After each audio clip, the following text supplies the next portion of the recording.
Les Jeux olympiques de l'Antiquité, un héritage fascinant qui traverse les âges, représentent bien plus qu'un simple rassemblement sportif. Ils sont le reflet d'une société profondément ancrée dans ses valeurs culturelles, religieuses et politiques. Ces Jeux, dont l'origine remonte à 776 avenue Jésus-Christ, se déroulaient à Olympie, une petite cité du Péloponnèse, considérée comme un sanctuaire sacré dédié à Zeus, le roi des dieux. Chaque compétition était bien plus qu'une épreuve de force ou d'endurance, c'était un acte de piété, un hommage au divin, et une célébration de l'idéal grec de l'harmonie entre le corps et l'esprit. Pendant près de 12 siècles, les Jeux olympiques antiques ont attiré des athlètes et des spectateurs de toute la Grèce, unissant des cités souvent en guerre sous une trêve sacrée, appelée Kéchéria. Cette paix olympique garantissait la sécurité des participants et des voyageurs, permettant aux Jeux de devenir un symbole de l'unité et de la civilisation grecque.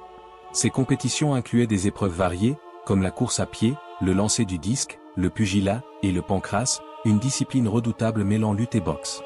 Chaque athlète, s'entraînant pendant des années dans des gymnases et des palestres, aspirait à l'arête, cet idéal grec d'excellence et de vertu.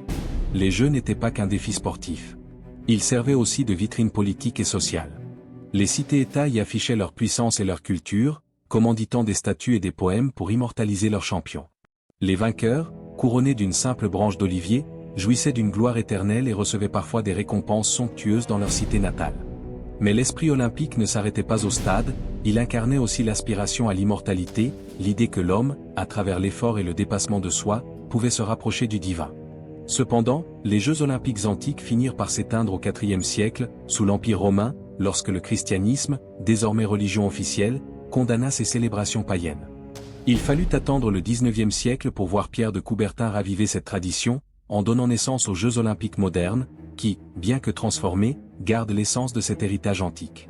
Aujourd'hui, chaque course, chaque saut et chaque lancer nous rappelle les origines de ces sports, où l'humain, dans son effort, célébrait la beauté, la force et l'unité. Ainsi, en regardant les Jeux olympiques d'aujourd'hui, nous ne faisons pas que célébrer le sport. Nous rendons hommage à une tradition millénaire qui continue de lier passé et présent, offrant une vision intemporelle de l'excellence et de l'humanité.